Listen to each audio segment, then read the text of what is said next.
We're ready to go. Okay.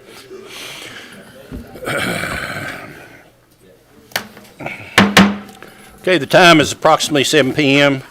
December 9th, 2021. Farragut Board and Mayor and Alderman meeting will now come to order. All Farragut Board and Mayor and Alderman meetings are public notice per Tennessee state law. Our meetings can be seen live on Charter Channel 193 and TDS Channel 3, as well as the Farragut YouTube channel, also on our website. It will also be recorded and can be viewed later on the Town of Farragut YouTube channel, as well as Charter Channel 193 and TDS Channel 3. During the regular posted agenda, all comments or questions from Farragut residents will now be in person. If you're interested in speaking, we ask that you fill out a blue card with your name, address, and agenda number and turn it into the town recorder prior to the start of the meeting. The mayor or the vice mayor shall maintain control of the meeting to provide a professional and objective environment, so please read the meeting protocol and comment protocol and understand that there will be a 5-minute limit on each speaker. At the end of tonight's business meetings, there will be some time reserved for public comment under Citizens Forum agenda, in which the same rules apply as a regular posted agenda item. Okay, we'll start tonight with a silent prayer, which will be followed by the Pledge of Allegiance to our country's flag.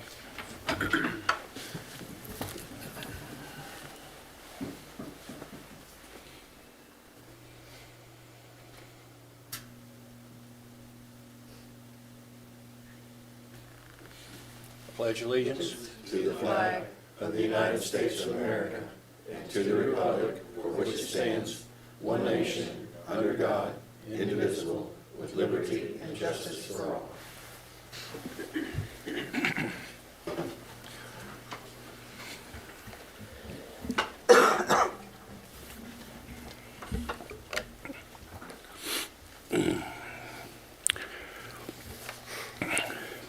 I now ask the town recorder to please take attendance roll call for a quorum. Alderman Burnett. Here. Alderman Meyer. Here. Alderman Pavlin. Here. Alderman Chuck. Here. Mayor Williams. Mayor Williams here. Okay, thank you, Allison. Any agenda amendments tonight? No, sir. None? Move Okay. to approve. Okay. All in favor of approval, say yes. Yes. Yes. Let the record show December 9th, 2021 agenda has been approved. Okay, you see any amendments to the minutes? No, sir. None? Okay. Move to approve. Okay, all in favor of approval of the agenda or the minutes, say approve by saying yes. Yes. Okay. Let the record show that official minutes of that meeting has been approved. Okay, the mayor's report. Tonight, I'm going to start out by thanking Steve Krimpaski of the FBA for organizing the show, along with Bud McKelvey of Public Works staff and his staff who put on the lights for Light the Park. Very successful event this time around as well in Founders Park. Looks like it was about 100,000 lights strong, and they will be on through January 2nd, so please everyone come out and see the lights. There will be a schedule on the website for the nightly activities at Founders Park. I also want to give thanks to Sue Stewell and the park staff, along with the Arts and Beautification Committee, for a great Celebrate the Season event at the community center that entertained probably 1,000 participants. It was all hands on deck to staff this big event. And again, also I want to mention our tourism program that was presented with another award from Middle Tennessee Tourism Council for their color brochure of the dining guide. Also want to mention the Smith Road sidewalk project in front of Andover.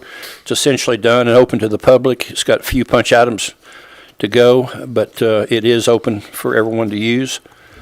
The paving operations on Concord Road project have been completed. There likely will be some part-time, short-term, single-lane closures as the overall project nears completion, but according to the latest TDOT information, the major closures are done. And at this point, I will yield the floor to Vice Mayor Pavlin for her report. Thank you, Mayor Williams. I just wanted to give a shout out to our Farragut High School Student Government Association, who just finished up their Love Kitchen Can Drive, which they do annually. Like last year, they incorporated, got the Farragut Middle School, Intermediate School, and Primary School to participate, and they were able to collect 33,000 cans. It's always a very exciting event. I'm so glad that they've managed to get the other schools involved. I did want to give a shout out to the junior class representatives who held a community event called Screen on the Green at the high school. They were able to connect with some of our other community members through our education relations youth representative, Hannah Brennan, who had brought the idea to us at the Education Relations Committee. We were able to put her in touch with people to be able to pull this community event off. It was very successful for a very short, put together very short order, and they think that they might make it an annual thing. So I fully embrace that. We need a lot of other entities bringing community events. It just makes our community that much stronger. So congratulations to them. And last thing I need to do is introduce Julie Blaylock for the Chamber's monthly report.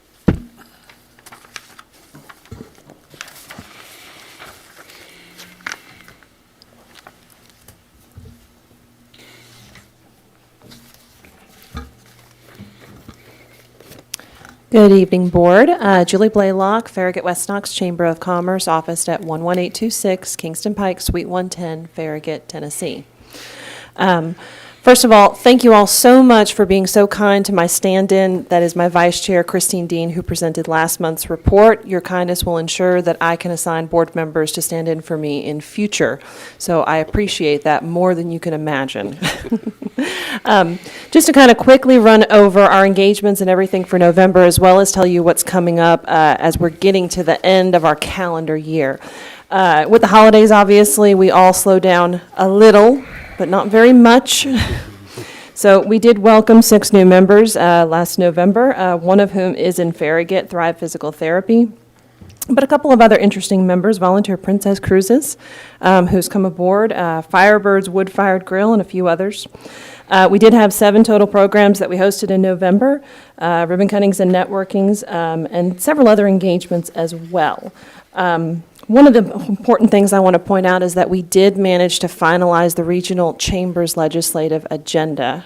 Our board approved that on November the 30th, and so that program is now finalized, and you have in front of you as part of your little packet the invitation that'll be coming out. This is something that our chamber is part of for the first time, along with Anderson County, so we're really excited to be involved in this moving forward. Blunt Partnership is who is facilitating it this year. And so the program will be in January at the Hilton Knoxville Airport. At this time, it's my understanding that the ticket cost of $30 is just to cover the breakfast costs for putting on the event. And everyone, including chamber staff, have to purchase a ticket to attend. But we would certainly love for you all to consider being there if you can. It should be a really, really good program. A couple other things. As of this morning, I get a little bit of my brain back. Our 2022 business guide and directory has flown to the printer. Hallelujah. We worked really hard with the team at the Farragut Press to get that buttoned up. We tried to expand it and make it better than ever before. We do definitely want to get with Trevor and David and other staff so that we can work on the 2023 version. There were some additions that we really wanted to make, including Trevor's new business guide. Unfortunately, due to rising supply chain issues and costs, it was costing the Farragut Press 25 to 40% more just to print that publication this year. So, we all had to make some edits and put in a little less than we would have wanted. But I'm still pleased with the book. It's really, really a good piece that shows off our area and shows off our businesses. I'm also proud of our members. Those of you that could stop by our holiday open house this past Tuesday in the morning or in the evening got to see the toy room. We partnered up with Child Help Knoxville this year. And if you don't know, Child Help is our entity in Knox County that serves our children who are severely abused or severely neglected. Our oldest child that we adopted was 18 and about to age out of the system and college bound, so we're excited for her. Our youngest child was 2 weeks old. But our businesses came through in fine fashion, and we took on 25 families, 50 children. So we supported about half of the children that Child Help was looking to meet the needs of this year. And yesterday, WVLT was out at the chamber office. They shot a little piece. We had a caravan come out and collect the toys. So if you saw Knox County Sheriff going up and down Kingston Pike and Farragut, that was our fault, sorry. But it was a really, really good organization. We are still taking donations at the chamber through next week for their toy closet. So anybody that wants to bring a new unwrapped toy, when the kids go to Child Help for forensic or medical interviews or therapy, they get to pick something out of the closet. It helps them feel a little less anxious. So if you want to bring something for that, we will welcome it. Board is scheduled to retreat on February the 1st. We will have both the mayors there. So Mayor Jacobs and Mayor Williams, we would love for you guys to both come and talk to our board, give us some updates of what's going on, and maybe a little bit of input of directions you'd like to see the chamber take as we expand our strategic plan into 2025. And then I am actively accepting applications and starting interviews for a new communications coordinator role at the chamber. It's a full-time salaried position. I have a job description. It does not require PR. It does require good writing and communication skills, social media experience. So if you know of someone who might be a good fit, I would love to be introduced to them. And then as far as what's coming up, I'm just giving you a little preview of the rest of December, and then everything that's booked into January. One thing that's new on here is on the 18th, we are bringing back our breakfast speaker series in person. So we've got a panel that's going to be comprised of Nick McBride, Register of Deeds, Hanson Sale from KAR, and also John Cook from Cook Brothers Construction. So we're going to be doing a forecast on the housing impact for Farragut and West Knox and the greater area. So look for more details on that. And with that, I'll take any questions. I think you answered the one we had, which was who was going to be on the breakfast speaker series, so. Okay. Oh, and I do want to say, sorry, Mayor, thank you to Alderman Pinchuk. He put forth a nomination for me to apply for the Tenova Healthcare Board of Directors, and I was accepted, so thank you for that. I'm looking forward to serving there. Fantastic. Fantastic. I hope so. And email me the location. I will, once it's confirmed. I mean, as far as February 1st. Oh, also, once it's confirmed. Part of planning. Thank you all. Thanks, Julie. Thank you, Julie. Great job. Appreciate it.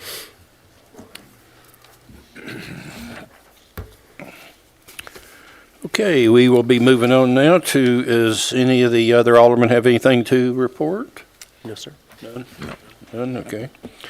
Then, tonight we have ordinance for review and public hearing, and the first two will be on the second reading. Start. Did you want to do the Community Health Council appointment tonight, or did you want to do it on another evening? Yes, that would be for Dot LaMarche. Right. So, Well, I think that's what you had mentioned. yes, Do you want me to give some information about the Community Health Council? yeah, please, go ahead. So the board, the Community Health Council is a council that was put together with Knox County, City of Knoxville, and Town of Farragut representation. It looks at the best practices and try to make the best health choices for our community and gives different recommendations on that. For the last several years, Dot LaMarche has served. There's two different appointments that are on that committee for 3 years. One is a mayoral appointment and the other is a Board of Mayor and Alderman appointment.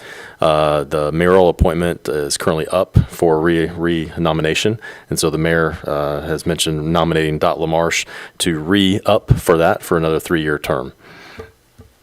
Do we need to vote on that, or is that just an appointment? It's just the mayor's appointment. Sounds good. Just want to let you have a little background Thank on you. what we're doing. The other one would be one we'd vote on, Correct. which is not up this time around. Correct. Okay, great. Well, thanks, David, for, You're welcome. Okay, we'll start off with the second reading ordinance, and that would be ordinance 21-17. Ordinance for public hearing on the second reading to amend the Farragut Municipal Code, Appendix A, zoning, Chapter 3, Section 1, Agriculture District A, to provide for a second dwelling unit on a lot of record and update other provisions. Kerry Archer, applicant. Good evening. This is Mark Shipley. I'll present this.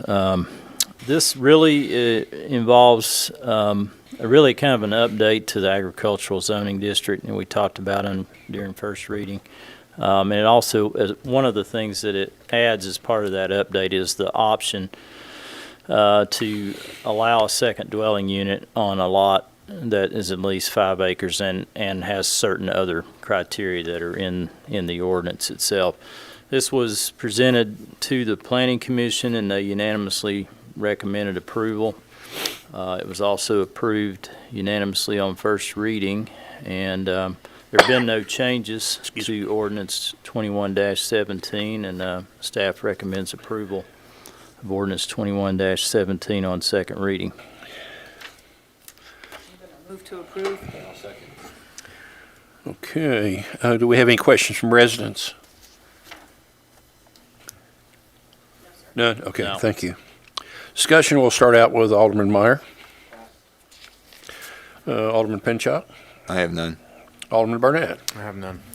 Vice Mayor Pavlin. I have none. I have done as well, and with no discussion, but with opportunity, I'll now ask the town recorder for a roll call vote, please. Alderman Burnett, Yes. Alderman Meyer, Yes. Alderman Pinchot, Yes. Vice Mayor Pavlin, Yes. Williams. Mayor Williams, yes. Thank you, Mark. Let the record show ordinance 21-17 has been approved on the second reading. Thank you, Carrie. Thank you so much. Thank You you. don't have to come back again for a while now. We like seeing you, Miss though. Let me just say, I've learned so much about our town just by being here. So thank you for for doing this. You guys put in a lot of time and effort, and we appreciate it more than we ever knew before. So Well, and we appreciate you doing, because it gives staff an opportunity to look at these zoning ordinances that, everything's so busy, but every time something new Yeah. comes up, Mark has the wisdom to take a look at the whole thing of it and make sure that we're keeping them in line. So, This was a wonderful example, yeah, so. Well, we thank you. appreciate your Thank you. efforts. hopefully my parents will be able to come live in that little Yeah. house soon. Great. Good luck Thank with you. everything.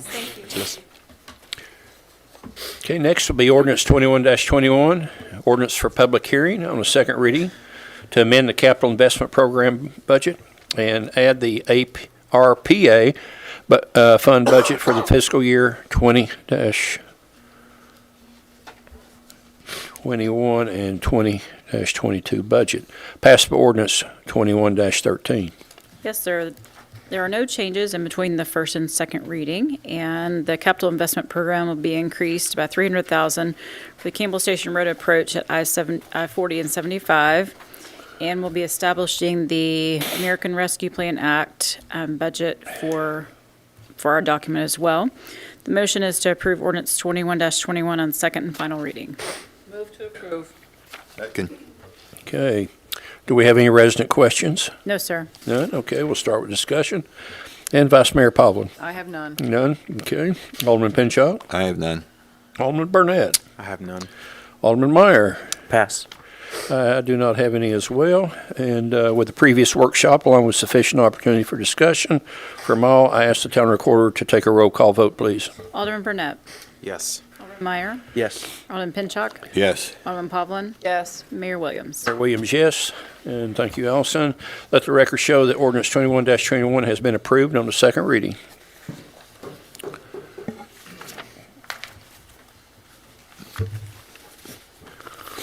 Okay, next will be ordinance 21-19. This is an ordinance for public hearing on a first reading to amend the Farragut A zoning, Chapter 3, Section 24B, 7, E, and 8, to provide for sign-related amendments associated with regional recreational and entertainment facilities and clarification related to the master sign for unified development as provided 4 in the Outlet Drive Regional Entertainment and Employment District. Arco Murray, construction applicant. Okay, this item involves some amendments to certain sign-related provisions that are specific to the Outlet Drive Regional Entertainment and Employment District. The staff was asked by Topgolf, as the applicant for this, to have an opportunity, first of all, to have a canopy sign that would be at the end of their canopy at the main entrance of the facility on the west side of the building, the main entrance side of the building. And that was one of the requests. Currently in our sign ordinance, we only provide for a wall sign, and it has to be within a foot of the wall. This canopy extends roughly 5 feet from the wall, so that's one of the things that they wanted us to revisit. A second request, and all these things were presented to the Planning Commission a couple of meetings, but second item was to allow for a larger sign on the ends of the building, that was basically to acknowledge the kind of unusual shape of the building and really the overall scale of the building, to allow a little bit larger sign than what we currently provide for in this zoning district. Currently, it's on those ends of the building. It's a 1-to-1 ratio of sign area to the width of the building on which the sign is to be mounted, and that's a pretty common standard throughout most of the town. But again, they asked that be revisited. So, you know, if one of those ends was, let's say, 25 feet wide where the sign was going, the current allowance would be 25 square feet of sign area. So that was the second thing. And then the third item that we brought up through discussion with the Planning Commission deals with the master sign for unified development. I don't think I have an image of that. And dealing with kind of the intent of that, to have this regional entertainment facility plus at least 2 additional regional-oriented uses to be represented on that sign. That's kind of a pylon sign similar to the Turkey Creek sign that's in the city of Knoxville.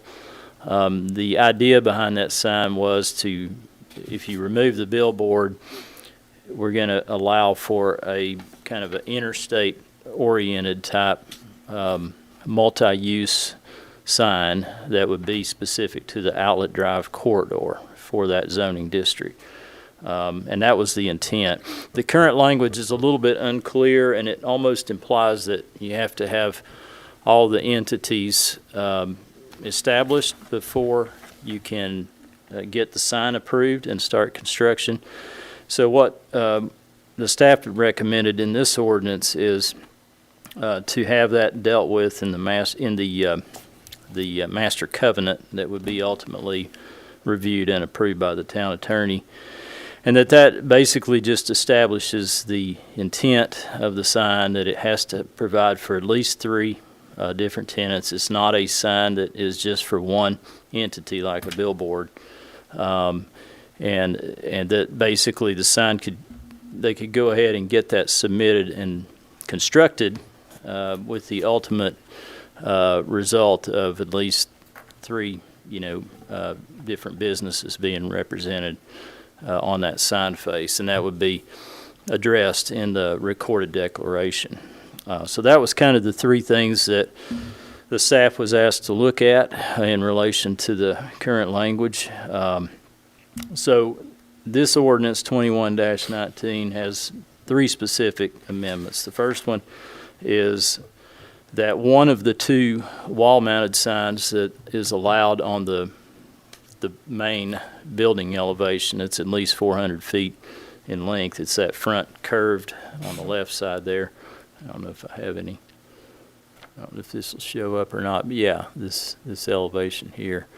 That one of those 2 signs that's currently provided for could be a canopy sign, provided that it is mounted on a structural canopy that's integral to the architecture of the building, and it's not a cabinet-style sign.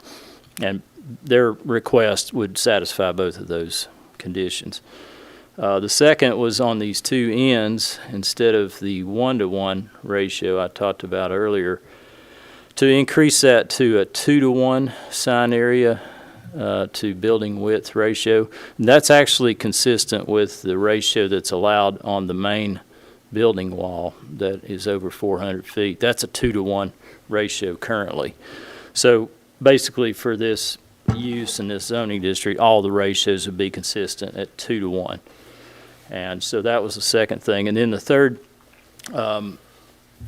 amendment would be just to clarify in that recorded declaration language what the ultimate intent of the master sign for unified development would be, and that would be memorialized in that declaration, so that the sign would be built accordingly on the front end. And then when those other tenants come about, which could be 2 or 3 years from now, that they'll have the opportunity to have representation on that sign. So this was presented to the Planning Commission in November, and they did unanimously recommend approval of Ordinance 21-19. And the staff also recommends approval of this ordinance. We have shared this with Topgolf. I think they're comfortable with all of these amendments. And as I mentioned earlier, the staff recommends approval on first reading of Ordinance 21-19. To approve. Second. Okay, thank you. Thank you, Mark. Okay, any resident questions? None? Okay. Then we'll move on to discussion, and I'll start with Alderman Burnett. Yeah, I don't have any questions. I do want to highlight and thank Mark and staff for doing just a fantastic job working with the large regional attraction coming to Farragut.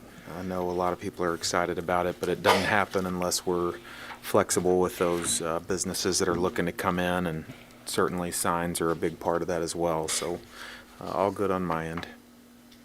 Great. Alderman Meyer? Pass. Okay. Alderman Pinchot?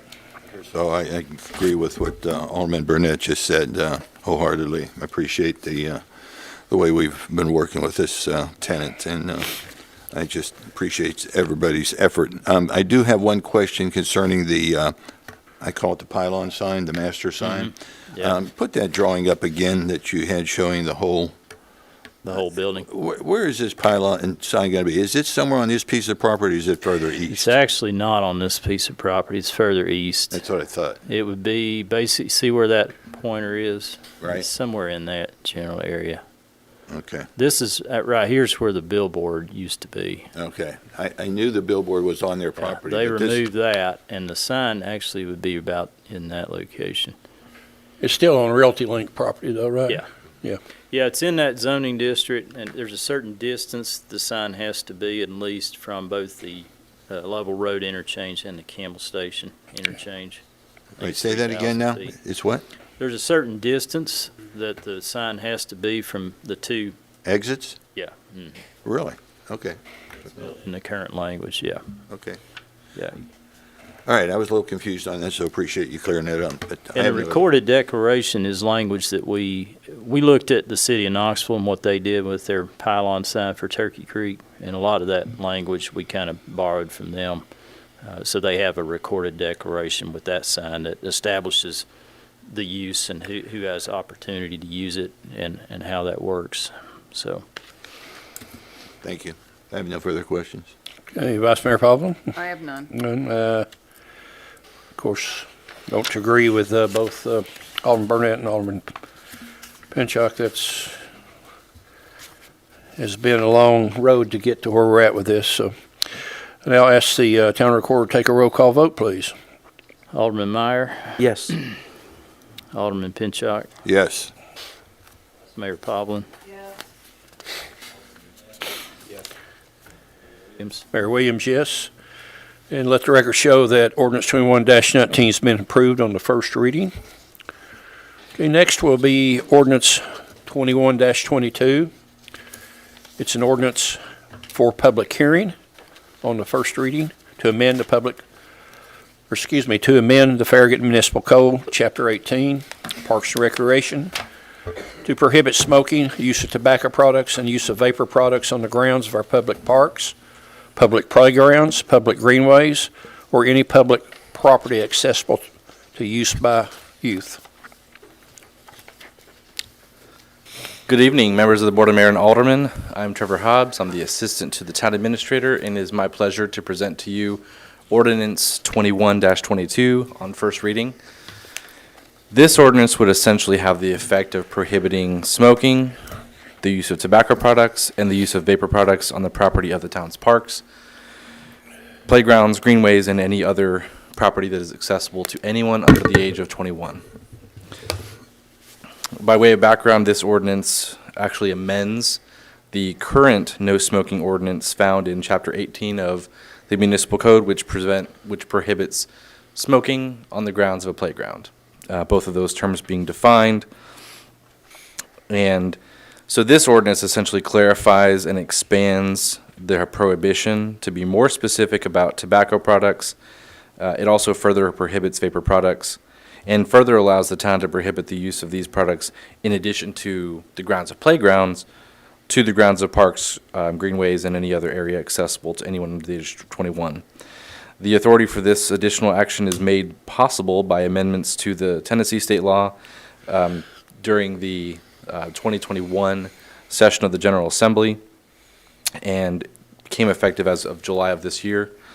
Knox County Commission adopted this ordinance as of August of this year, and in its November meeting, the Town of Farragut Parks and Athletics Council deliberated and unanimously recommended that the Board of Mayor and Aldermen adopt this ordinance.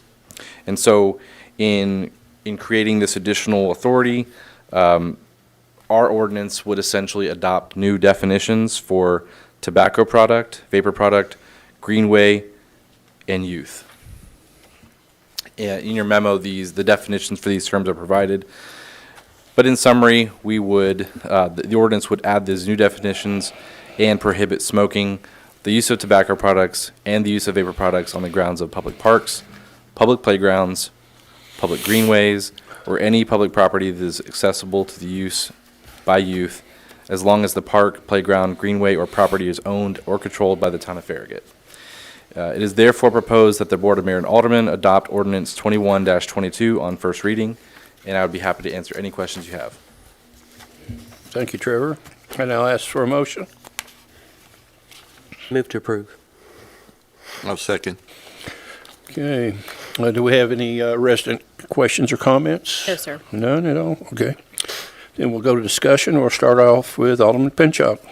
I'm just happy to see that we're doing this. I don't have any further questions or comments, though.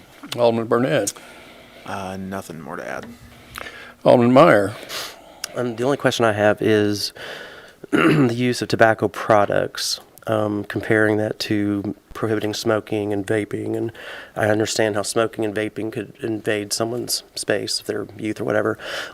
What is I'm assuming there's a premise that these items are threatful or threatening to youths. So what is the use of tobacco product of an adult who's legally able to do chew, I guess, or whatever? How is that threatening a child or youth in a public location? Well, I would say first, this ordinance is based on authority given to municipalities by the state of Tennessee. It comes from a chapter in the state law, which is titled Prevention of Youth Access to Tobacco, Smoking, Hemp, and Vapor Products Act. So this is more of a prohibiting, just not protecting space or protecting folks' health, but limiting access. Access to, Okay. and it would be, and secondarily, it would be up to the Board of Mayor and Aldermen to decide whether that is access that you want to control. The town has currently prohibited the use, smoking in our playgrounds, and this would be a very similar ordinance. It would simply extend. It would also extend, of course, In addition to tobacco products, it would prohibit the use of vapor products. Okay, thank you. So the addition is vapor products, basically. Essentially, Yeah. without boring you with a lot of legal details, when the state amended the section of state law, there was a definition for smoking, and there was a definition for playground. That was it. What they decided to do in order to be a little bit more specific was they created a separate definition for tobacco product, so everyone knew exactly what they were talking about. They also created a new definition for vapor product, and that was something that had not been prohibited previously. And so that's the change, is they were prohibiting smoking on playgrounds. Now they're prohibiting, tobacco use, vapor product use on a number of properties that would be accessible to youth. I mean, my only thought is I support, obviously, the motion. It just, to me, my thought was more of prohibiting the smoking activities because the smoke could impact people who are not smoking. But then, saying you can't use chew or whatever it is, I think it's a bit over the top. It's not a deal breaker for me. If a 16-year-old wants to do chew, they're going to do chew, whether they do it on the playground or in their parents' backyard. But it's fine. I support it. Okay, thank you, Alderman Meyer. Vice Mayor Pavlin. I probably agree with you, Alderman Meyer. I think enforcement's going to be tough too, but we do have an enforcement portion in this ordinance. I'm fine with it because Knox County has approved this in this language, and with that being consistent with Knox County is probably the wisest path forward. So I'm fine with this. Okay, from what I understand, the enforcement has not been an issue. It's when it's happened, people have been very respectful of the request. So I don't see that it's going to be something that we'll have a problem with, and that's my point. Okay. Mm-hmm. Okay, with sufficient discussion, I will now ask Town Recorder to make a roll call vote, please. Alderman Pinchuk. Yes. Alderman Pavlin. Yes. Alderman Burnett. Yes. Alderman Meyer. Yes. Mayor Williams. Williams, yes. Let the record show that ordinance 21-22 has been approved on the first reading. Okay, business items. We have a light business agenda with only 2 items tonight. We'll start off with approval of contract 2021-12, Town Hall flat rubber roof and front gutter replacement. Good evening, Mayor and Alderman. The purpose of this agenda item is to consider bids and award contract 2021-12 Town Hall flat rubber roof and front gutter replacement to the chosen contractor.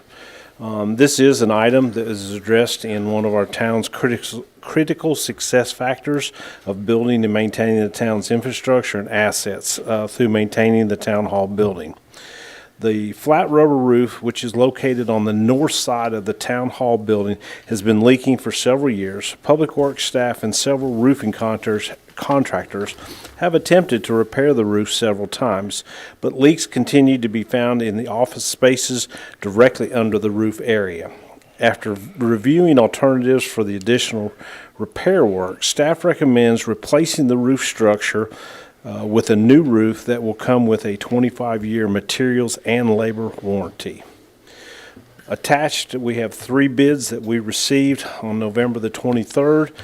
These bids are for replacement of the flat rubber roof and the front gutters of the town hall.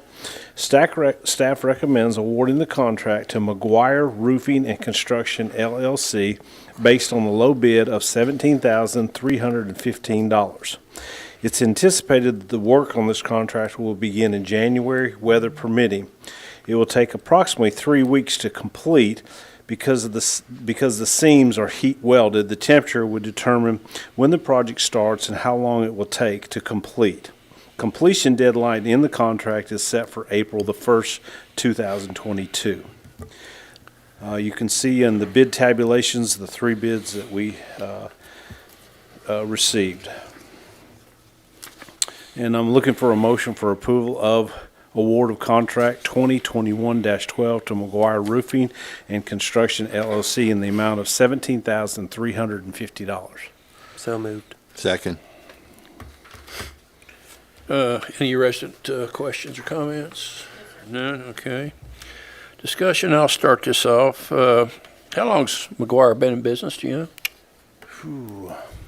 No, I don't know the length of time. They gave us references that we checked out. They are a local contractor that actually is here in the town of Farragut. And they've done work for Cedar Bluff, Wrecker Service on their building. Golly. There was two other contractors that they had done, and they have done this style roof is called a TPO, which is an engineered roof. And to do it, you have to get the manufacturer's approval before they will do the 25-year warranty. Okay, so It's I not, don't know this has who nothing to do with the contract. If the contractor goes out of business tomorrow, the manufacturer is, the warranty is through the manufacturer, not the roofing contractor. Okay, you answered my question, my next question, okay? Yeah. I had two questions, and you've got them both now. Yep. Thank you. Alderman Pinchot? You got to help me here, because I don't know a whole lot about roofing, but what's a rubber roof?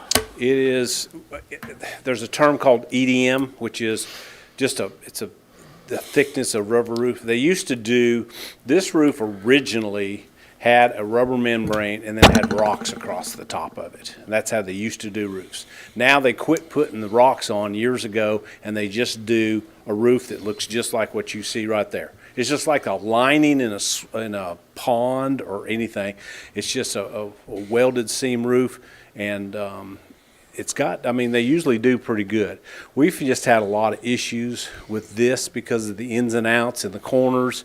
And I think we've got some damage pictures that this is some of the interior stuff. But we've been having issues with this roof for quite a while. I guess my question is, we've had so much trouble through the years with this type of roof. Why are we going back with a rubber roof? Why? This is a new technology roof that is it's not the EDM product. It's a different type of material, and it has heat welded instead of glued seams. It has heat welded seams, and it is actually adhered. There's insulation underneath that's 4.5 inches thick, and it's actually glued and adhered to that insulation, and then all the seams are heat welded, and anything that turns up the side of the building around where the brick is and the flashing and up underneath the parapet wall, which is on the front right there, it's all what they call heat welded in.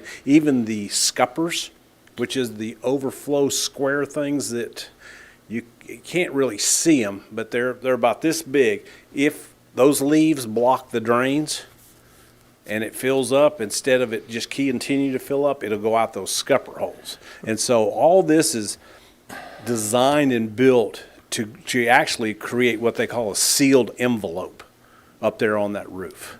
I lived in Miami for about 8 years, and I had a bug roof, a built-up gravel roof, where they put down the foam and they put the gravel on top. Right. And the gravel protected the seams and so forth from the sun's heat and radiation and so forth. So by not having the gravel on top of it, I'm just wondering how this is going to hold up. I'm leery of it. Yeah, I'm it's concerned. it's a known product that's been around. This has been around for quite a while.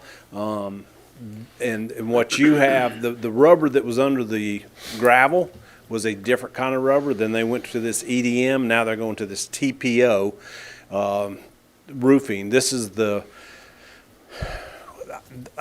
to put it, I mean, this is all the roofers that I talk to, everybody I talk to, this is the top of the line and roofing material for a flat rubber roof. Okay.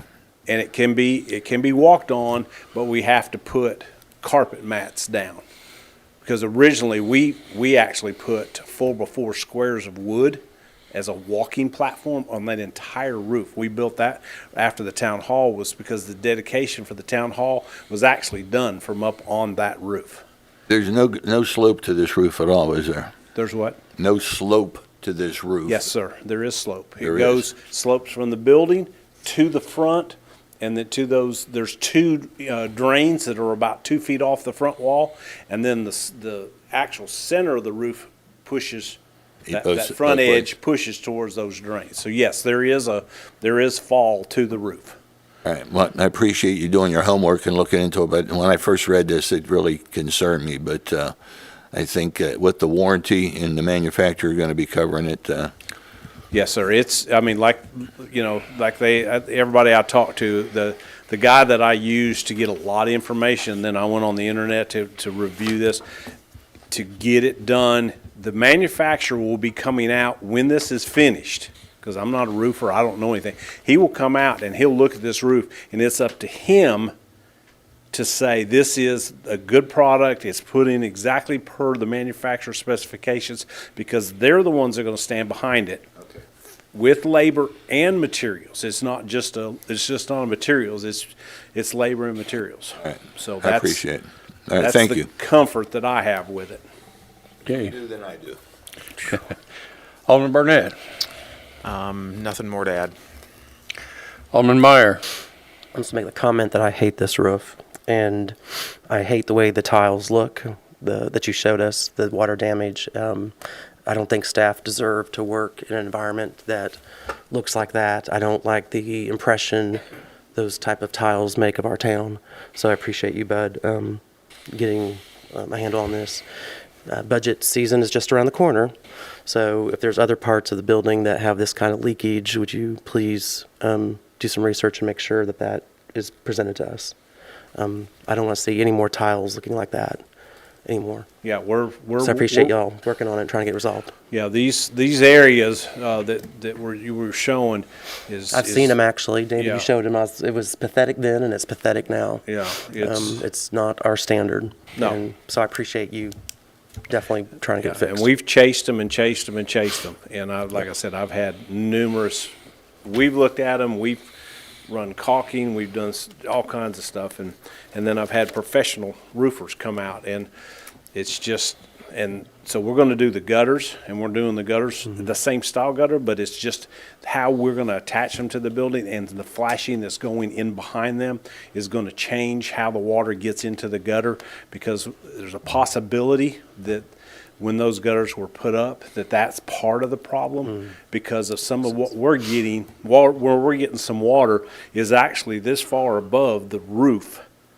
It's in an office floor. So the only way it can get in there is to come in through the soffit and down. And so, like I said, we've looked at it. Have we had any mold testing or anything done? Is there any issue? No, we haven't. There? We haven't. We'll investigate that as Do staff work in that area? I can't remember now. We'll investigate that when we start replacing all of this. Okay, But, that's all. Thank you. Appreciate yeah. it. Vice Mayor Fowler. I have nothing. So we're going to replace these internal tiles that are damaged by water? The staff going to do that? Yes, we do that Okay. ourselves. Okay. We've done it numerous times. Okay, proper discussion. I'll ask all in favor, vote by saying yes. Yes. Okay, let the record show that contract 2021-21 has been approved as requested. Next will be approval of the 2021-2022 snow removal schedule. Annually, we evaluate our snow removal schedule and the map as new neighborhoods are developed and roads are added. Many factors are taken into consideration during these road evaluations. Examples will be elevation of the roads, number of houses, north-facing slopes, the amount of shade, and trouble areas reported by our citizens. For snow removal season 2021-2022, we don't have any new additions to our first or second stage roads. Due to this, the updated snow removal map and snow removal schedule reflect, to reflect the change for the fiscal year, and that is unless you all have something. The updated snow removal schedule and the map are attached for your review. You'll notice that the snow removal schedule, there's no new changes proposed to be added this year. We evaluated the new subdivisions. David and I talked about it. And basically, what we're doing is we go in and reach an area in the main road, and then we come back out. And I'm going to use, as a new neighborhood, I'm going to mention Brookmere. It's taken care of to a certain point, and then it's not taken care of beyond that because the development of the houses is totally under construction right there. So, but we're real close. In another year, we'll have to go all the way to the back road and make the loop. But this year we go up to the top and then we cut across and come back down. So you'll go up that first road, up the hill, cut across, and then back down the hill? Yep. Okay. And as you all will notice, the snow removal efficiency schedule is broke up into two parts. We have our first stage and our second stage. And as we have done in the past, we'll work on first stage until we get the snow accumulation to stop coming down. And then we'll make sure that all those first stage roads are taken care of. And then we'll start working on the second stage, depending on what is in the forecast. I'm going to move for approval of the 2021-22 snow removal schedule. Second. Okay. Any resident questions or comments? None? Sure. Then we'll start with discussion with Alderman Burnett. Hey, bud. Hi. I know I brought up last year about the parks, about trying to do a strip into some of the parks, maybe into the first parking lot area, whether you think of Bob Watt or Mayor Bob or McPhee Park, just something so a lot of people come in there first to sled and have fun in the parks when it snows. So I know we said we got to watch for the humps. Speed humps. Yeah, Yes, sir. we can't hit those, but if we could do a strip into those, I think that would be really nice. Yes, it's not on the schedule, and it's our own personal property, but we will go in after the snow melts and plow those. Okay. I'm just kidding. say. I said after the snow melts. After the snow melts. Sometimes that happens in 2 or 3 hours. Dawned in my next I question. know you did. No, we don't put that, we don't list that, but when we're in that area, the guys know to, go in and come back out. Sure. And then the only other maybe requested change I'd have is to make, on the south side, to make Evans Road a first stage road, especially this year, with it still being a detour while the road's getting worked on, and maybe change it back next year if when everything's open and flowing normally. But that would be a pretty big crossover there on the south side, and that road's not very wide either, so.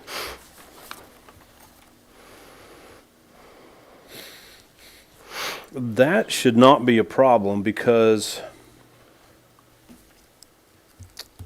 when they come out Turkey Creek, the next area that they will go is in the Virtue area and the Boyd Station and McPhee, and alls they would have to do is just make that loop. So we can modify that to. If they need to turn around in my driveway and go up it first.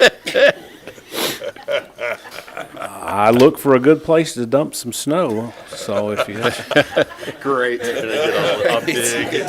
be very careful what you ask for, because I might just have to say, oops. So, but no, we can update this map because we'll be sending it to the press and everybody and send it out.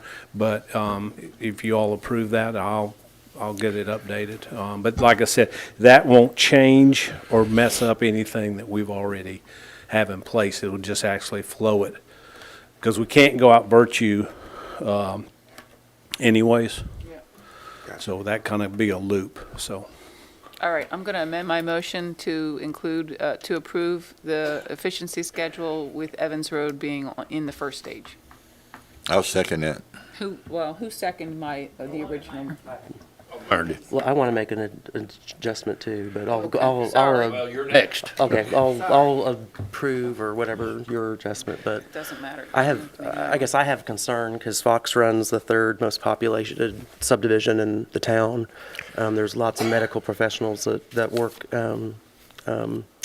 in our community that live in Fox Run, and I see the main road in Fox Run is not on the first stage, where I see main roads for smaller subdivisions are first stage, and I have a problem with that. And I would like either Brochart to be on the first stage as well, or if we have to start saying, hey, these two main roads over here need to go, because we'd have to take the capacity on these two roads and move it over to Brochart. But when I look at Andover and I look at Prestwick Place, the population of those subdivisions is, I can't do it all in my head, but is not, I don't know if even in total is the same as Fox Run.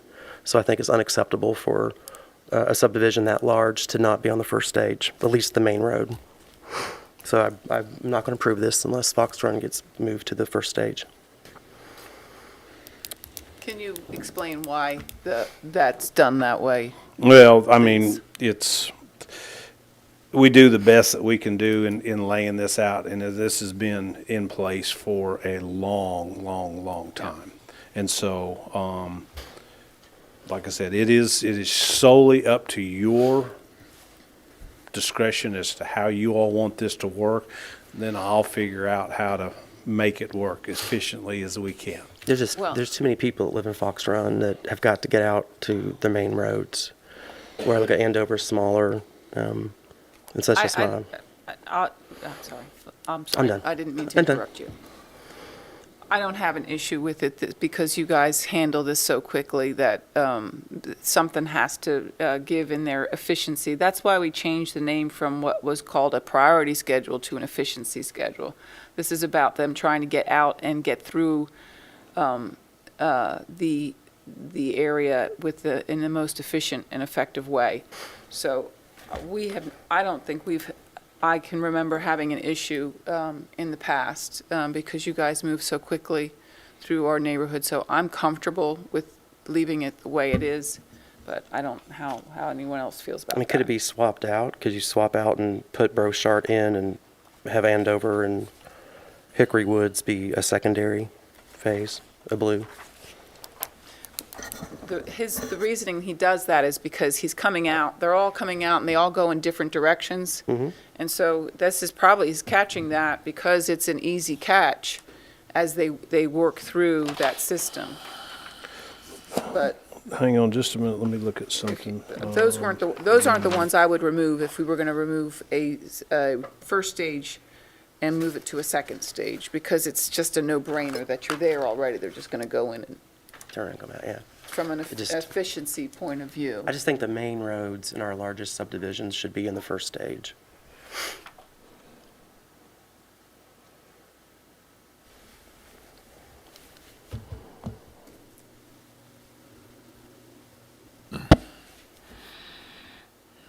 Especially when I see main roads in smaller subdivisions that are, like, I get the point, but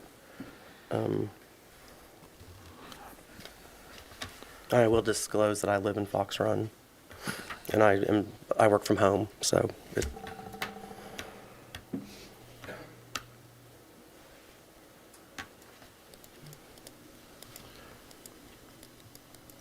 there it is. It's like I said, it's up to you all, however you all want to do it. I didn't hear. He's asking for us to put, but I haven't heard a motion. I don't know where we want to go from here. Is there agreement with that?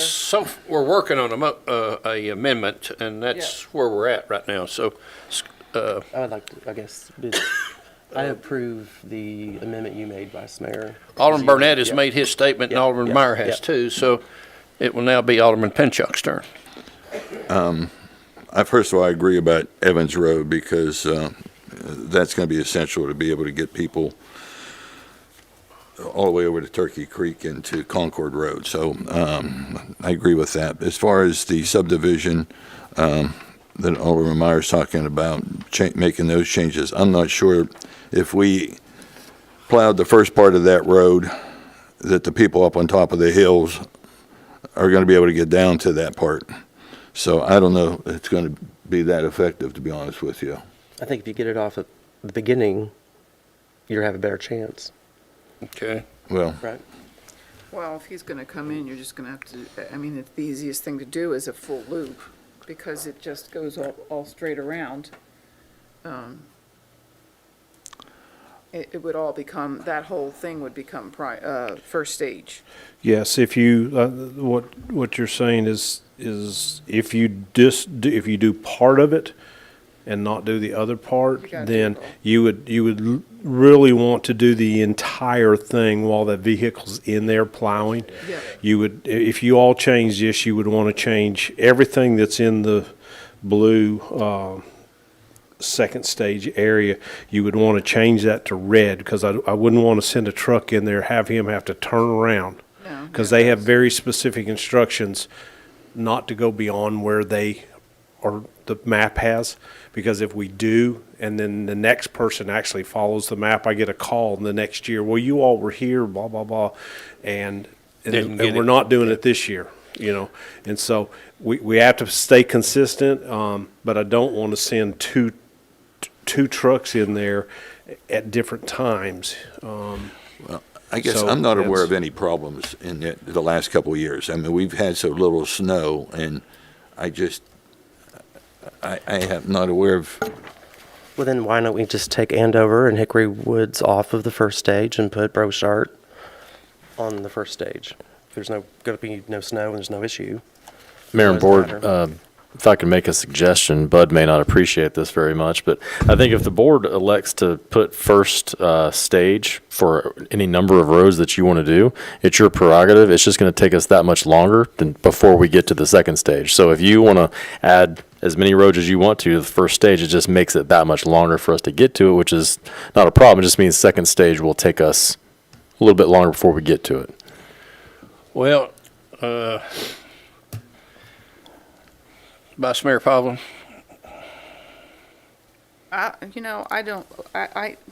Like I said, you guys move so quickly that it's not really been an issue, but of course, I live back on a cul-de-sac that doesn't get anything anyway. It's just, I do wait for the snow to melt, but it usually melts pretty quickly.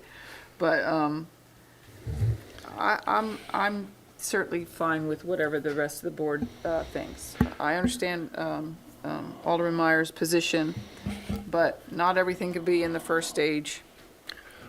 Bud, the truck that does that area over there, where is the end of his loop? Okay. That is truck number 8. Okay, And he starts at Rustgate Boulevard in Kingston Pike. okay. And then he ends up, the list is there, he'll end up on Fleener Road. Okay, so he's going Smith, Union. Comes into Foxton. Could that be the end of a run before he starts the second phase? Well, I don't want to get it into the, so really- he's going to go and do, North Hobbs and Fleener and Union, Okay, and That's when he would that's, do it, is if he comes in from Union Road, Yeah. he goes from South Foxton Drive to Union Road, he could do Brochard there, and then And go North back Hobbs out? Road.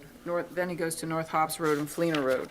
So he comes up North Hobbs and has to come out back down to go to Fleener. yeah, and it is a pickup truck, because of the narrowness of Union Road. Right. We don't want to put the dump truck on that Right. road, so, would the pickup truck have a problem with the hill on Brochard? No? no, we don't. If we get into problems, we go to chains on Chains, all okay. 4 tires, so, that's, Or just some comments. I mean, I'm not opposed to that. I think it makes sense when we have larger neighborhoods. But there's still, I mean, you still got a bunch of larger neighborhoods like Saddle Ridge, like Sedgefield, like Bridgemore, like Weatherly Hills that have that are not on the first stage as well. I mean, it's not just one, there's quite a few, as well as there's some smaller neighborhoods with multiple. I don't know if we're just crazy getting in the weeds here, but there are still quite a few larger neighborhoods with no first stage runs. Well, I think Brochard's kind of topo challenged there, it being a pretty good sized hill compared Yeah. to some of the That's my smaller concern. neighborhoods. You start looking at Weatherly and some of them, they're pretty flat, you know, they're not, Yeah, except That's a- Bridgemore. But so does Saddle Ridge. Looking at it more from a population perspective, I see small subdivisions that don't have a lot of folks living there. They're on the first stage. And if you want my feedback, I think that our priorities for first stage, I don't care if there's a blizzard, I don't care if there's never any snow. I think the population should be the number one priority. And this, to me, does not look the case. It looks to me more like what's easiest. Well, at Farragut, we just don't do what's easiest. We do what's right. And we try to make the traffic the best we can. We try to make the roads the best we can.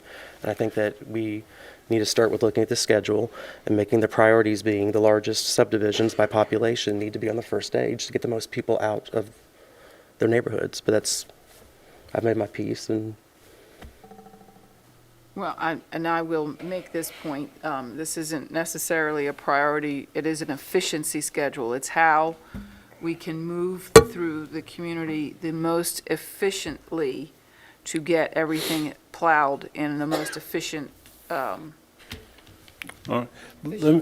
But I'm gonna say this, just because it's right there, it's something that they're right there. They're at Union Road. They could easily swing in, do Brochard, and then North Hobbs and Fleener, and then move along with our day. We've got a subdivision that's fairly flat, that we could turn it into a second stage if you would like to, and then swap that out, and that would be Thornton Heights. There's a lot of, Thornton Heights. there's a lot of It's roads there. fairly flat. There is one little deal coming down Thornton to Kingston Pike. Right. But there is some recovery room down there at the bottom of that little slope. But if you would like to, I'll take that and make it into a second stage, and then that'll kind of balance for Fox Run. If you all are looking for, to try and keep it as balanced as we can.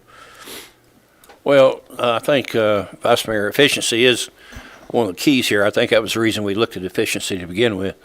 But I think we also are, I don't think the amount of people that live there is the thing. I think it's the fact that it's a challenging hill to go up or down if it's not plowed. So that would be more how I would look at it. And that's one of the criterias that we take into consideration in laying this out is the slope, the hills, and things like that, so. That is a pretty tough hill. It is a very tough hill. So do we want to amend truck 8? Obviously, you're going to just put after Union Road. I'll put it back Yeah, you into did. where it needs to go, Okay. if that's what you all choose to do. I'll put it in where it needs to go in the flow. All right, I'm going to make a motion that we move to approve the snow removal efficiency schedule, moving Fox Run into the first stage, Evans Road into first stage, and Thornton Heights into second stage. second. Okay, your proper discussion. Now I ask that all in favor vote by saying yes. Yes. Yes. Okay, any noes? No. Okay, let the record show that the amended 2021-2022 snow removal schedule has been approved as requested. Okay, next will be Town Administrator's Report. Yield the floor to David Smoke. Thank you, Mayor. Each year, the town, through its financial planning processes, on our budgeting processes, when we end a fiscal year, we then take all that information and we put it into a financial report. Last year, dating back to end of fiscal year June 30th, 2020, we submitted that comprehensive annual financial report to the Government Finance Officers Association, and happy to report that we received the Certificate of Achievement for Excellence in Financial Reporting based on that document. This is the highest form of recognition in governmental accounting and financial reporting and represents the spirit of transparency and full disclosure in our financial reporting. There are a total of 345 cities in Tennessee, and only 27 received this recognition, which is less than 10% of all cities in the state. This is actually the town's 29th time receiving this award and this recognition, and it's really not possible without the hard work of our town recorder, Allison Myers, and accounting clerk, Pam Hall, who's behind me in this window that you see back there. You can just wave at Pam. They spend all year making sure that we hold all of our departments to the high standards that we have set for our accounting and financial reporting, and then have to spend countless hours looking at the reports, putting everything together that are required for the Certificate of Achievement. So I'd like to formally recognize them and congratulate them for this great achievement. Thank you. Kudos. Beach. David actually thought it was for this year. I reminded him we hadn't finished It's this year. taken a long time. COVID year got us behind with GFOA quite a bit. A couple other things coming up, Mayor and Board. One is we have our Parks Council meeting next Tuesday, and this will be reviewing, the Parks Council will be reviewing the master plan that we've been going through and the public comments from that master plan. So this will be a time for them to review that before it gets to the Board of Mayor and Aldermen sometime in January. Just a reminder, there are, since we don't have a second board meeting in December, and we have some holidays associated, Town Hall will be closed December 24th through the 27th. That's a Friday through a Monday, and also on December 31st for the holiday season. So with that, I have nothing else to report. Okay, thank you, sir. And we do not have town attorney here tonight for a report, and it's approximately 7:12. And at this point in time, we would have citizens forum if we have anyone signed up. We do Anyone not signed up? at 7:12. Okay. It's without objection, December 9th, 2021. Farragut Board and Mayor and Alderman meeting has now been adjourned.